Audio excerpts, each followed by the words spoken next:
ഏജനറ്റ് പരമ്പര സാധ്യതകൾ അയ്യൻകുന്ന് ഗ്രാമപഞ്ചായത്തിൻ്റെ ടൂറിസം മേഖലയുടെ സാധ്യതകൾ ചൂണ്ടിക്കാണിച്ചുകൊണ്ടുള്ള ഈ യാത്രയിൽ ഞങ്ങൾ കഴിഞ്ഞ ദിവസം ചെയ്തത് ബാരാപ്പോളുമായി ബന്ധപ്പെട്ട് മിനി ജലവൈദ്യുത പദ്ധതിയുമായി ബന്ധപ്പെട്ട് അതിൻ്റെ ചുറ്റുപാടുകളിലൊക്കെയുള്ള വെള്ളച്ചാട്ടവും കാര്യങ്ങളൊക്കെ ടൂറിസം മേഖലയ്ക്ക് എത്ര സാധ്യതകളുണ്ട് എന്നുള്ളതായിരുന്നു നമ്മൾ കഴിഞ്ഞ എപ്പിസോഡിൽ ചെയ്തത്.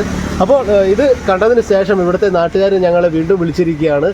ഇവിടെ ഈ പാലത്തുംകടവിൻ്റെ ടോപ്പ് ഏറ്റവും എൻഡ് റോഡ് അവസാനിക്കുന്ന സ്ഥലത്ത് വളരെ ഭംഗിയായിട്ടുള്ള ഒരുപാട് ടൂറിസം സാധ്യതകൾക്കുള്ള ഒരുപാട് സാധ്യതകളുണ്ടെന്നാണ് പറഞ്ഞത്. അപ്പോൾ ഇവിടുത്തെ കച്ചേരിക്കടവിലെ നമ്മളെ കേരള വിഷൻ്റെ അംഗം ഇവിടെയുണ്ട്. ബാവച്ചാൻ എന്നാണ് പേര്. ബാവച്ചാൻ, ഇത് പാലത്തുംകടവിൻ്റെ ഏറ്റവും എൻഡിലാണല്ലേ ഈ സ്ഥലം? ഇത് ഇവിടുന്ന് നമ്മുടെ അവിടുന്ന് പിന്നെ കർണാടകത്തിൻ്റെ കുറച്ച് കേരളത്തിൻ്റെ കുറച്ച് രണ്ടും കൂടെ കൂടുന്ന ഒരു സ്ഥലമാണ്. നമ്മുടെ ജനങ്ങൾക്ക് താമസിക്കുന്നതിൻ്റെ ഏറ്റവും എൻഡാണ്. അവിടെ നല്ല ഒരു റിസോർട്ടിൻ്റെ പണിയൊക്കെ നടക്കുന്നുണ്ട്. അവിടെ ഇപ്പോൾ ഈ മഴക്കാലമായി കഴിയുമ്പോൾ വെള്ളം ഒന്ന് പുഴയിലെ വെള്ളവും അവിടുത്തെ ഒരു തോടും കൂടെ കൂട്ടിയടിച്ച് വളരെ രസകരമായ കാഴ്ചയുണ്ടെന്നാണ് പറയുന്നത്. അപ്പോൾ നമ്മുടെ ഈ കച്ചേരിക്കടവിലെ കേരള വിഷൻ്റെ ഏറ്റവും വളരെ ഭംഗിയായി ഇവിടുത്തെ കൺഷനും കാര്യങ്ങളൊക്കെ നല്ല വൃത്തിക്ക് നൽകുന്ന ഒരു കേരള വിഷൻ്റെ ഒരു കുടുംബാംഗമാണ് നമ്മുടെ വാവച്ചായൻ. അപ്പോൾ വാവച്ചായൻ്റെ കൂടെ നമ്മൾ അങ്ങോട്ടേക്ക് യാത്ര തിരിക്കുകയാണ്. അപ്പോൾ കഴിഞ്ഞ പ്രാവശ്യം നമ്മുടെ കൂടെ മെമ്പറൊക്കെ ഉണ്ടായിരുന്നു. ഈ പ്രാവശ്യം മെമ്പറേയും കൂടി കൂട്ടി നമുക്ക് അങ്ങോട്ടൊരു യാത്ര തിരിക്കാം.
അപ്പം നമ്മൾ യാത്ര തിരിച്ച് ഇപ്പോൾ പാലത്തുംകടവ് കഴിഞ്ഞു. അത് കഴിഞ്ഞിട്ട് നമ്മളിങ്ങോട്ട് ഒരുപാട് ജീപ്പിൽ യാത്ര ചെയ്ത് ഇവിടെ എത്തി. കഴിഞ്ഞ എപ്പിസോഡിൽ ബാരാപ്പോളിൻ്റെ വിശേഷം പങ്കുവച്ചത് നമ്മുടെ ജനപ്രതിയായിരുന്ന വാർഡ് മെമ്പറായിരുന്നു ബിനോയ് സാറാണ്. അപ്പോൾ ഇപ്പം ഇന്ന് നമ്മോടൊപ്പം ഇവിടുത്തെ കുറച്ച് നാട്ടുകാരൊക്കെ നമ്മോടൊപ്പം ചേരുന്നുണ്ട്. അപ്പോൾ ഇതിൻ്റെ ഈ ഒരു പുഴയുടെ ബാരാപ്പോൾ പുഴയുടെ ഭംഗിയും ഈ വനാതിർത്തിയോട് ചേർന്നിട്ടുള്ള ഈ ടൂറിസം സാധ്യത എത്രത്തോളം ഉണ്ട് എന്നുള്ള വിശേഷമാണ് ഇന്ന് ഇവരിപ്പോൾ നമ്മോട് പങ്കുവെക്കാൻ വേണ്ടി പോകുന്നത്. നമുക്ക് അവരുടെ വാക്കുകളിലേക്കൊന്ന് കടന്നു ചെല്ലാം. അപ്പോൾ മെമ്പറെ, ഇത് വളരെ ഭംഗിയായിട്ടുള്ളതാണ്. കർണാടക ഫോറസ്റ്റിൽ നിന്ന് വരുന്ന ആ തോട് വളരെ തെളിഞ്ഞ വെള്ളവും ബാരാപ്പോളിലെ ഒരു കലങ്ങിയ വെള്ളമൊക്കെയാണ്, നല്ല മഴയൊക്കെ ആയതുകൊണ്ട്. അപ്പോൾ ഇതിൻ്റെ ഒരു പ്രകൃതി ഭംഗിയും ഇതിൻ്റെ ഒരു ടൂറിസം സാധ്യതയും എത്രത്തോളം ഉണ്ട്? ഇതിപ്പം അയ്യൻകുന്ന് പഞ്ചായത്തിലെ പാലത്തുംകടവ് വാർഡിൽ നമ്മുടെ കർണാടക ഫോറസ്റ്റിനോട് നമ്മുടെ പാലത്തുംകടവ് വാർഡ് തീരുന്ന ഭാഗത്താണ് ഇപ്പം നമ്മളിവിടെ എത്തിച്ചേർന്നിരിക്കുന്നത്. ഇവിടെ നമ്മുടെ KSTP റോഡിൽ നിന്ന് വന്നാൽ ഒരു 1 കിലോമീറ്റർ പഞ്ചായത്ത് റോഡിൽ കൂടെ വന്ന് അവിടുന്ന് നിങ്ങൾ ഈ കാണുന്നത് പോലെ 100 കണക്കിന് സ്റ്റെപ്പ് കെട്ടി ഈ വെള്ളത്തിൻ്റെ സൈറ്റിലേക്ക് പോകാനുള്ള സ്ഥലം ഒരു സ്വകാര്യ വ്യക്തി ചെയ്തിട്ടുണ്ട്. അവരിത് ടൂറിസം മുന്നിൽ കണ്ടുകൊണ്ട് തന്നെ ചെയ്തിരിക്കുന്നതാണ്. അപ്പം ഇവിടെ വന്നാൽ ഈ കിട്ടുന്ന കാഴ്ച അതിമനോഹരമായ കാഴ്ചയാണ്. നല്ല പച്ചപ്പായ കർണാടക ഫോറസ്റ്റും കേരളത്തിൻ്റെ ബാരാപ്പോൾ പുഴ ഒഴുകുന്നു. അവിടേക്ക് മണിയൻകൊല്ലി തോട് എന്ന് പറയുന്ന ഈ മണിയൻകൊല്ലി തോട് ഇതിനോട് വന്ന് ചേരുന്ന ഒരു ഭാഗമാണിത്. തെളിഞ്ഞ വെള്ളമാണ്, വളരെ തെളിഞ്ഞ വെള്ളമാണ്, ഫോറസ്റ്റിനുള്ളിൽ നിന്ന് വരുന്നതാണ്. ഈ തോടിന് ഈ മണിയൻകൊല്ലി തോട് എന്ന് പേര് വരാനുള്ള കാരണം എന്താ? ഇത് നിങ്ങൾക്കറിയാം, 1935 കാലഘട്ടങ്ങളിൽ ഇതിലെ ട്രെയിൻ ഓടിയിരുന്നു.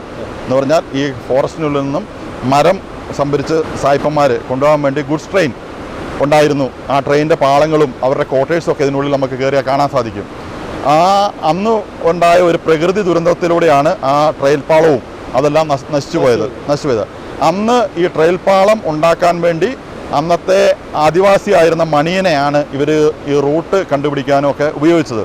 അപ്പം ഈ റൂട്ട് കണ്ടുപിടിച്ചതിന് ശേഷം അവരുടെ ട്രെയിൻ ഉദ്ഘാടനത്തിന് മുമ്പായിട്ട് അവരെ ഈ മണിയനെ ഇല്ലാതാക്കിയെന്നാണ് ഈ നാട്ടിൽ പ്രചരിക്കുന്ന ഒരു കാര്യം, ചരിത്രം. അപ്പോൾ അതുകൊണ്ടാണ് അവരുടെ ശാപമാണ് ഈ ട്രെയിൻ പാത ആർക്കും തകർന്നു പോകാൻ കാരണമെന്നും ഈ നാട്ടിൽ അങ്ങനെ പറയപ്പെടുന്നുണ്ട്. പക്ഷേ ഒരു വസ്തുതയാണ്, ഇവിടെ ട്രെയിൻ വന്നിരുന്നു, ആ ട്രെയിനിൽ ഇവിടുന്ന് മരങ്ങൾ മുറിച്ച് കടത്തിയിരുന്നു എന്നുള്ളത് വസ്തുതയാണ്. അത് നമ്മുടെ മാതാപിതാക്കന്മാരൊക്കെ പറഞ്ഞ് നമുക്ക് ആ കാര്യങ്ങളൊക്കെ അറിവുള്ളതാണ്. നമ്മുടെ ഇവിടെയുള്ള കച്ചേരിക്കടവ് സ്കൂളിലും അതുപോലെ തന്നെ ക്ലീന്തർ സ്കൂളിലൊക്കെ അന്നത്തെ ട്രെയിനിൻ്റെ പാളം ഇന്നും പിന്നെ മണിയായിട്ട് ഉപയോഗിക്കുന്നുണ്ട്.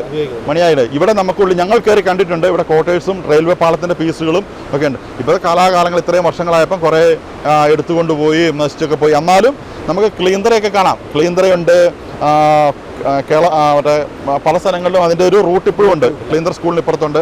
അങ്ങനെ വന്നിരുന്ന റെയിൽവേ പാളം മാക്കൂട്ടം തൊട്ട് ഇങ്ങനെ വന്ന് ഇവിടെ പോയിരുന്നു. ഇവിടെ ആയിരുന്നു ഇതിൻ്റെ ലാസ്റ്റ് പൊസിഷൻ. അവിടുന്ന് ഇവിടെ ഫോറസ്റ്റിനുള്ളിൽ നിന്ന് മുറിക്കുന്ന മരങ്ങൾ കൊണ്ടുപോകുക എന്നായിരുന്നു സായിപ്പിൻ്റെയൊക്കെ പരിപാടി. അന്നത്തെ ഒരു ഉരുൾപൊട്ടൽ എന്തുകൊണ്ടാണ് നശിച്ചു പോയത്. ഇപ്പോൾ നമ്മൾ കഴിഞ്ഞ ദിവസം സാധ്യത പരമ്പരയിൽ ബാരാപ്പോളിൻ്റെ ഒരുപാട് സൗന്ദര്യങ്ങൾ റിപ്പോർട്ട് ചെയ്തിരുന്നു, ടൂറിസം സാധ്യതകൾക്ക്. ഇവിടെ എന്തൊക്കെ നമുക്ക് കൊണ്ടുവരാൻ വേണ്ടി സാധിക്കും? ഈ വളരെ കണ്ണിന് കുളിർമയേക്കുന്ന മനോഹരമായിട്ടുള്ള കാഴ്ചയാണ്. ഇവിടെ എന്തൊക്കെ നമുക്ക് സാധ്യതകൾ കൊണ്ടുവരാൻ വേണ്ടി സാധിക്കും മെമ്പറുടെ ഒരു അഭിപ്രായത്തിൽ? ഇവിടെ ഉള്ള സാധ്യത, മെയിനായിട്ട് സാധ്യത ഈ തോടും പുഴയും കൂടിച്ചേരുന്നതും കർണാടക ഫോറസ്റ്റിൻ്റെ പ്രകൃതി ഭംഗി ആസ്വദിക്കുക എന്നുള്ളതാണ്. അതുപോലെ തന്നെ ഈ സ്റ്റെപ്പ് കുറേ 100-ലധികം സ്റ്റെപ്പ് കെട്ടി ആണ് ഈ സ്വകാര്യ വ്യക്തി ഇത് ജനങ്ങൾക്ക് കാണാൻ വേണ്ടിയുള്ള സൗകര്യം ഒരുക്കിയിരിക്കുന്നത്. അപ്പോൾ അവരവരുടെ റിസോർട്ട് സൗകര്യം ഒരുക്കാനുള്ള ബാക്കി പരിപാടികളെക്കുറിച്ച് ആലോചിക്കുന്നുണ്ട്. ആദ്യത്തെ ഗഡുവായിട്ടാണ് ഇത് അവർ ചെയ്തിരിക്കുന്നത്. അപ്പം ഇതിന് ടൂറിസം ഡെവലപ്പായി വരികയും ആളുകൾ കൂടുതലായി വരികയൊക്കെ ചെയ്താൽ ഇതിൻ്റെ ഭംഗി ആസ്വദിക്കാൻ വേണ്ടി ഒരുപാട് ആൾക്കാർ വരും. ഇതിനോട് ഒപ്പം ചേർന്നാണ് ബാരാപ്പോൾ ഉള്ളത്. ഇതിനോടൊപ്പം ചേർന്ന് തന്നെ പാറയ്ക്കാമല ഉണ്ട്. അവിടെ നിന്ന് നോക്കിയാൽ നമുക്ക് മട്ടന്നൂർ എയർപോർട്ട് ഉൾപ്പെടെയുള്ളത് കാണാനുള്ള സൗകര്യമുണ്ട്. അപ്പം നമുക്ക് ഇത് കഴിഞ്ഞ് അങ്ങോട്ടും പോവാം എന്നാണ് ഈ അവസരത്തിൽ പറയുന്നത്. അപ്പോൾ നമ്മുടെ മെമ്പർ ആധികാരികമായിട്ട് സംസാരിച്ചപ്പോൾ നമ്മോടൊപ്പം വന്ന ആളുണ്ട്, നീല ബനിയനൊക്കെ ഇട്ടിട്ടാണ് ഉള്ളത്. അപ്പോൾ സാറിൻ്റെ പേര്? എൻ്റെ പേര് ജോബി. ജോബിയേട്ടാ, ഇവിടെ വന്ന് ഈ കർണാടക ഫോറസ്റ്റിൻ്റെ ഈ ഒരു സൗന്ദര്യം, ബാരാപ്പോളിൻ്റെ പുഴയും നമ്മുടെ ആ വെള്ളച്ചാട്ടം, മറ്റേ തെളിഞ്ഞു വരുന്ന ആ വെള്ളച്ചാട്ടമൊക്കെ, അതിൻ്റെ പേര് ഞാൻ മറന്നുപോയി. മണിയൻകൊല്ലി അല്ലേ? അത് എങ്ങനെയുണ്ട് അനുഭവം? വളരെ മനോഹരമായ ഒരു കാഴ്ചയാണ് വന്നു കഴിഞ്ഞാൽ. അപ്പോൾ ശരിക്കും നമ്മുടെ നാട്ടിൽ ഇത്രയും സൗന്ദര്യം ഉണ്ടെന്ന് നമുക്കൊരു അറിയില്ലായിരുന്നു. ഞാൻ ബാംഗ്ലൂരാണ് വർക്ക് ചെയ്യുന്നത്. പലപ്പോഴും നാട്ടിൽ വരുമ്പോഴാണ് ഞാനിങ്ങനെ നാട് കാണാൻ വേണ്ടി വരുന്നതും. ഇവിടെ വന്നു കഴിയുമ്പോൾ നമുക്കറിയാം ഇത്ര നല്ല നാടാണ്, എത്ര സൗന്ദര്യം എത്ര ഉണ്ടെന്നുള്ളത്. നമുക്ക് പുറത്ത് പോയി നമ്മൾ പല റിസോർട്ടുകളിലും ഒക്കെ പോയി താമസിക്കുമ്പോഴും ഇത്രയും സൗകര്യം നമുക്ക് വേറെ ഇടത്തും കിട്ടില്ല. ശുദ്ധമായ വായു എല്ലാം. അതെ. അപ്പോൾ എന്നെ ഇവിടെ ജനിച്ചു വളർന്നത് ഈ കച്ചേരിക്കടവ് പാലത്തുകടവാണ്. ആദ്യമായിട്ടാണ് ഇങ്ങോട്ട് വരുന്നത്. അടിപൊളി. അപ്പോൾ ഏജനറ്റ് പരമ്പര സാധ്യതയിലൂടെ നമ്മുടെ ഇവിടെ തന്നെ ജനിച്ചു വളർന്ന ആള് വീണ്ടും ഇവിടെ ആദ്യമായിട്ട് ഇവിടെ എത്തിയിരിക്കുകയാണ്. അപ്പോൾ ഇത് കാണുന്ന പ്രേക്ഷകർ എന്തായാലും നമ്മുടെ ഈ ബാരാപ്പോളുമായി ബന്ധപ്പെട്ട്, പാലത്തുകടവുമായി ബന്ധപ്പെട്ട് എന്തായാലും നമ്മുടെ ഈ ബാരാപ്പോളിൻ്റെ ഈ സൗന്ദര്യം, ഈ പുഴയുടെ സൗന്ദര്യവും പ്രകൃതി ഭംഗിയും ആസ്വദിക്കാൻ ഇങ്ങോട്ട് വരണമെന്നാണ് സാധ്യത പരമ്പര മുന്നോട്ട് വെക്കുന്നത്. അധികൃതരും എന്തായാലും വരണം.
അപ്പോൾ നമ്മൾ ഇത്രയും നേരം ഈ പുഴയുടെ സൗന്ദര്യം ബാരാപ്പോളിൻ്റെ അതേപോലെ തന്നെ മണിയൻകൊല്ലി പുഴയുടെയും സൗന്ദര്യം ആസ്വദിച്ചത് ഏകദേശം ഒരു 200 മീറ്റർ മുകളിൽ നിന്നാണ്.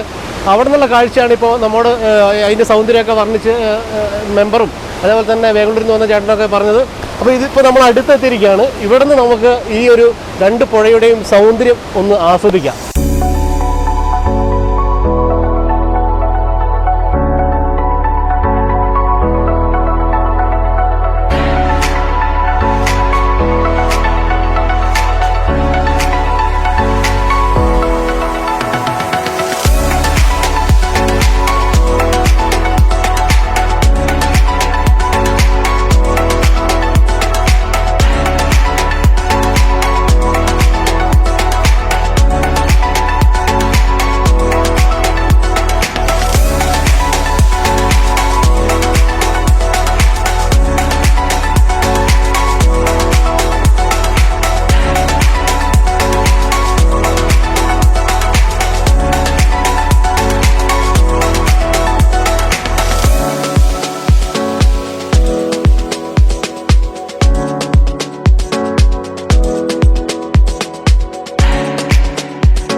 അപ്പോൾ നമ്മുടെ അയ്യൻകുന്ന് ഗ്രാമപഞ്ചായത്തിലെ ടൂറിസം സാധ്യതകൾ 2ാം വാർഡിലെ ടൂറിസം സാധ്യതകൾ 2ാമത്തെ എപ്പിസോഡാണ് സാധ്യതകൾ നമ്മളിവിടെ ചെയ്തുകൊണ്ടിരിക്കുന്നത്. അപ്പോൾ ഇന്ന് രാവിലെ പോലെ നമ്മളൊരു യാത്രയായിരുന്നു. ഇപ്പോൾ നമ്മോടൊപ്പം ഇവിടുത്തെ നാട്ടുകാരൻ തന്നെ ചേരുന്നുണ്ട്. ചേട്ടൻ്റെ പേര് സാബുട്ടൻ. എങ്ങനെയുണ്ട് ഇവിടുത്തെ നമ്മൾ ഈ 2ാം വാർഡ് അയ്യൻകുന്ന് ഗ്രാമപഞ്ചായത്തിൽ ഒരുപാട് ടൂറിസം സാധ്യതകളുണ്ട്. ഈ 2ാം വാർഡിനെ സംബന്ധിച്ചിടത്തോളം എത്രമാത്രം ഉണ്ട് നമ്മുടെ ഈ ടൂറിസം മേഖലയ്ക്കുള്ള സാധ്യതകൾ? 2ാം വാർഡിൽ ഏറ്റവും ഭംഗിയുള്ള സ്ഥലങ്ങളാണ്. ഇവിടുന്ന് എയർപോർട്ട് വരെ കാണാൻ പറ്റുന്ന ഏരിയ ഉണ്ട്. നമ്മുടെ ടൂറിസ്റ്റിന് പറ്റിയ ഏരിയകളാണ് കൂടുതലും. നല്ല ഭംഗിയുള്ള സ്ഥലമാണ്. നല്ല കോട ഇറങ്ങുന്ന ഭാഗങ്ങളുണ്ട്. നല്ല ഭംഗിയായിട്ടെല്ലാം രാത്രി ആയിക്കഴിഞ്ഞാൽ ലൈറ്റുകൾ, കുറേ പള്ളികൾ എല്ലാം ഇവിടുന്ന് കാണാം. തലശ്ശേരി കടലിൻ്റെ ഭാഗം വരെ കാണാവുന്നതാണ് നല്ല തെളിവുള്ള സമയത്ത്. അങ്ങനെ നല്ല സാധ്യതകളും പിന്നെ ഇവിടെ ടൂറിസ്റ്റ് പിന്നെ റിസോർട്ടുണ്ട്. ടൂറിസ്റ്റുകൾക്ക് താമസിക്കാനുള്ള സൗകര്യങ്ങളുണ്ട്. ഇഷ്ടംപോലെ ആൾക്കാർ വരുന്നുമുണ്ട് ഇവിടെ. അപ്പോൾ ഇത് കാണുന്ന പ്രേക്ഷകരോട് എന്താണ് പറയാനുള്ളത്? പ്രേക്ഷകരോട് പറയാൻ അവർക്ക് ഇവിടെ വരാനുള്ള സൗകര്യങ്ങളുണ്ട്. ഇഷ്ടംപോലെ ആൾക്കാർ വരുന്നുമുണ്ട്. ഇനിയും വരാൻ ഉള്ള പ്രചോദനം അവർക്ക് ഉണ്ട് ഇവിടെ ഉണ്ടാകും. അപ്പോൾ അതുപോലെ തന്നെ അധികൃതരോട് എന്താണ് പറയുക? ടൂറിസത്തിൻ്റെ ഉദ്യോഗസ്ഥന്മാരോട് എന്താണ് പറയുന്നത്? ഉദ്യോഗസ്ഥന്മാർ ഇവിടെ വന്ന് ഇതൊക്കെ കണ്ട് പഠിച്ചിട്ട് പിന്നെ കുറച്ച് സുരക്ഷിതത്വങ്ങളുള്ള വേലികൾ അങ്ങനെയുള്ളതൊക്കെ സംരക്ഷണം ഭിത്തികളൊക്കെ കൊടുക്കുകയാണെങ്കിൽ ഇഷ്ടംപോലെ സൗകര്യം പിള്ളേർ കുഞ്ഞു പിള്ളേർക്കൊക്കെ വന്ന് ഇറങ്ങാൻ പറ്റിയ തോടും ഒക്കെ സൗകര്യങ്ങളൊക്കെ ഉണ്ട്. പുഴയൊക്കെ ഉണ്ട്. കാഴ്ചകളുണ്ട്. കാണാനുള്ള കാഴ്ചകളുണ്ട്. ഏറ്റവും വലിയ പ്രത്യേകത എന്ന് പറഞ്ഞാൽ കർണാടക വനാതിർത്തിയാണ്. വനത്തിൻ്റെ അതിർത്തിയാണ്. കർണാടക വനം കാണാൻ ഇവിടുന്ന് അപ്പുറത്തേക്ക് നോക്കിയാൽ നമ്മുടെ മുകളിലേക്ക് പോയി കഴിഞ്ഞാൽ ക്രഷറിൻ്റെ ഭാഗത്ത് പോയാൽ കർണാടക വനവും കർണാടകത്തിൻ്റെ റോഡ് കാണാം. എല്ലാം കാണാൻ പറ്റിയ സ്ഥലങ്ങളാണ്. അപ്പോൾ സാധ്യതകളിൽ ഒരുപാട് സാധ്യതകളുണ്ട്. ഇന്ന് നമ്മൾ സംസാരം കുറവും കാഴ്ചകളും ആയിട്ടാണ്, ഏറ്റവും കൂടുതലായിട്ട് കാഴ്ചകളാണ്. അപ്പോൾ ഇതിൻ്റെ ഭംഗിയാണ് നമ്മൾ ആസ്വദിക്കാൻ വേണ്ടത്. ചെറിയൊരു സംഗീതത്തിൽ നമുക്ക് ഈ 2ാം വാർഡിൽ അയ്യൻകുന്ന് ഗ്രാമപഞ്ചായത്തിലെ 2ാം വാർഡിലെ പ്രകൃതി സുന്ദരമായിട്ടുള്ള ഈ സ്ഥലങ്ങളൊക്കെ ഒന്ന് നമുക്ക് ആസ്വദിക്കാം.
പാലത്തിങ്കടവ് ബാരാപ്പോൾ ഒരുപാട് ടൂറിസം സാധ്യതകളുള്ള ഒരു മേഖലയാണ്.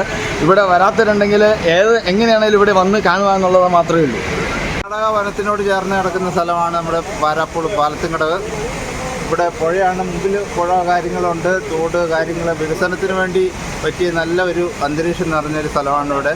വന്നവരിനിയും വീണ്ടും വീണ്ടും വരാനുള്ള സാധ്യതകളുണ്ട്. അത്രയും മാത്രം നല്ല ഏരിയയാണ്. സാധ്യതാ പരമ്പര അയ്യൻകുന്ന് ഗ്രാമപഞ്ചായത്തിന്റെ ടൂറിസം സാധ്യതകൾ ചൂണ്ടിക്കാണിച്ചുള്ള യാത്രയിൽ രണ്ടാമത്തെ പ്രാവശ്യമാണ് നമ്മളിപ്പോൾ അയ്യൻകുന്ന് പഞ്ചായത്തിലെ 2ാം വാർഡിൽ നമ്മളിപ്പോൾ ഈ സാധ്യതാ പരമ്പര ഷൂട്ട് ചെയ്തത്. വളരെ മനോഹരമായിട്ടുള്ള സ്ഥലമാണ് ഇത്. കാരണം നമുക്കൊന്നും പറയാനില്ല. നമ്മുടെ ഈ പ്രകൃതി ഒളിപ്പിച്ചു വെച്ച ഒരു സൗന്ദര്യമാണ് നമ്മളെ ഇവിടെ ഈ ഭാഗങ്ങളിലൊക്കെ ഉള്ളത്. അപ്പോൾ മെമ്പർ 2 ദിവസങ്ങളിൽ നമ്മളോടൊപ്പം യാത്ര തുടർന്നു. മെമ്പറെ, ഈ ഒരു പരമ്പര സാധ്യതകൾ ആദ്യമായിട്ടാണ് ഒരു വാർഡിൽ 2 എപ്പിസോഡുകൾ ചെയ്യാൻ വേണ്ടി ഞങ്ങൾ എത്തിയത്. അതിൻ്റെ അക്ഷരാർത്ഥത്തിൽ മെമ്പറുടെ ഏറ്റവും നല്ലൊരു സപ്പോർട്ടും അതുപോലെ തന്നെ നാട്ടുകാരുടെ ഒക്കെ സപ്പോർട്ടും നമുക്ക് വളരെ വലിയ രീതിയിൽ തന്നെ കിട്ടി. ഇവിടുത്തെ പ്രകൃതി സൗന്ദര്യം ജനങ്ങളിലേക്ക് അതിഥികളിലേക്ക് എത്തിക്കാൻ വേണ്ടിയിട്ടുള്ള ഒരു യാത്രയായിരുന്നു. അപ്പോൾ ഈ ഒരു നിമിഷത്തിൽ മെമ്പർക്ക് എന്താണ് പറയാനുള്ളത്? നമുക്കറിയാം, നമ്മൾ 2 ദിവസമായി നമ്മുടെ പാലത്തിങ്കടവ് വാർഡിൽ തന്നെ 2 ദിവസം ഇത്രയും ടൂറിസ്റ്റുകൾക്ക് വരാൻ കാണാൻ ഭംഗിയുള്ള നയനമനോഹരമായ ഇത്രയും കാഴ്ചകൾ നിങ്ങൾ ലോകത്തിന് മുമ്പിൽ അവതരിപ്പിച്ചു. അതിന് ശരിക്കും നമ്മൾ നിങ്ങളോടാണ്, ഏജന്റിനോടാണ് കടപ്പെട്ടിരിക്കുന്നത്. എന്നുവെച്ചാൽ ഇതിൻ്റെ ടൂറിസം സാധ്യത ജനങ്ങളുടെ മുമ്പിൽ അറിയുമ്പോൾ മാത്രമേ ജനങ്ങൾ കൂടുതലായി വരികയുള്ളൂ. അങ്ങനെയേ നമ്മുടെ നാട്ടിൽ വികസനം ഉണ്ടാകുകയുള്ളൂ. നമുക്കറിയാം, ഇപ്പോൾ പാലത്തിങ്കടവ് ബാരാപ്പോൾ പദ്ധതിയും ആ ബാരാപ്പോൾ പദ്ധതിയോടുകൂടി ഉണ്ടായിരുന്ന മുച്ചൻപാറ വെള്ളച്ചാട്ടം, അതുപോലെ ഇന്ന് നമ്മൾ പോയ പാലത്തിങ്കടവിലെ ആ ഒരു സ്ഥലം, ഇന്ന് വന്ന് നമ്മൾ പാലക്കാമലയിലെ വ്യൂ പോയിന്റുകൾ ആണ്. ഇപ്പം നമ്മൾ ഏറ്റവും അവസാനം നമ്മുടെ വാർഡിലെ ഏറ്റവും ലാസ്റ്റ് പോയിന്റ് എന്ന രീതിയിൽ നമ്മൾ പാലക്കാമലയുള്ള റിസോർട്ടിലാണ് നിൽക്കുന്നത്. റിസോർട്ടിൻ്റെ മുൻവശത്തു നിന്ന് കാണുന്ന 8ഓളം പള്ളികൾ നമുക്ക് ഇവിടെ നിന്ന് തന്നെ കാണാൻ പറ്റും. എയർപോർട്ട്, മട്ടന്നൂർ എയർപോർട്ട്, അതുപോലെ തന്നെ തലശ്ശേരി കടൽ ഉൾപ്പെടെ നമുക്ക് ഈ പാലക്കാമലയുടെ മുമ്പിൽ നിന്ന് നമുക്ക് കാണാൻ സാധിക്കും. അപ്പോൾ ഇവിടെ നിന്ന് കാണുമ്പോൾ തന്നെ നിങ്ങൾ ഇന്ന് കാണിക്കുന്ന കാഴ്ച എല്ലാവരെയും ഇങ്ങോട്ട് ആകർഷിക്കട്ടെ. ഇതിൻ്റെ ഗവൺമെൻറ്റും കാര്യങ്ങളുമൊക്കെ കൂടുതൽ അടിസ്ഥാന സൗകര്യങ്ങൾ ഒരുക്കി ഈ നാടിനെ വികസിപ്പിക്കാൻ ആവശ്യമായ കാര്യങ്ങൾ ചെയ്യട്ടെ എന്ന് മാത്രമാണ് ഈ അവസരത്തിൽ സൂചിപ്പിക്കുക. Okay, thank you. ഒരു നാടിന്റെ ഒരു സ്വപ്നമാണ് ആ നാടിന്റെ വികസനം എന്ന് പറയുന്നത്. ജനപ്രതിനിധി എന്ന് പറഞ്ഞു കഴിഞ്ഞാൽ ഇങ്ങനെ ആയിരിക്കണം. കാരണം എന്ന് പറഞ്ഞാൽ 2 ദിവസം നമ്മളോടൊപ്പം അദ്ദേഹത്തിന്റെ വാഹനത്തിൽ തന്നെ യാത്ര ചെയ്തു. ഈ സ്ഥലങ്ങളൊക്കെ നമ്മളെ കാണിച്ചു. അദ്ദേഹം പുറം ലോകത്ത് എത്തിക്കാൻ വേണ്ടിയിട്ട് അദ്ദേഹത്തിന്റെ ഒരു സപ്പോർട്ട് ഉണ്ടായിരുന്നു. കൂടാതെ അദ്ദേഹത്തിന്റെ ഒരുപാട് സുഹൃത്തുക്കളും നമ്മോടൊപ്പം ചേർന്നു. അപ്പോൾ ഈ നാടിന്റെ ഒരു ഒത്തൊരുമയിൽ ഈ ഒരു നമ്മുടെ ഈ ബാരാപ്പോൾ ഈ പ്രദേശം ഒരു ടൂറിസം ഹബ്ബായി മാറട്ടെ എന്ന് നമുക്ക് ആശംസിക്കാം. സാധ്യതാ പരമ്പര അയ്യൻകുന്നിന്റെ ടൂറിസം സാധ്യതകൾ ചൂണ്ടിക്കാണിച്ചുള്ള യാത്ര അടുത്ത ദിവസങ്ങളിൽ ഞങ്ങൾ തുടരും. ക്യാമറമാൻ ഷിജോ അബ്രാഹിമിനൊപ്പം ശ്രീവേഷ്കർ, ഏജന്റ് ന്യൂസ്.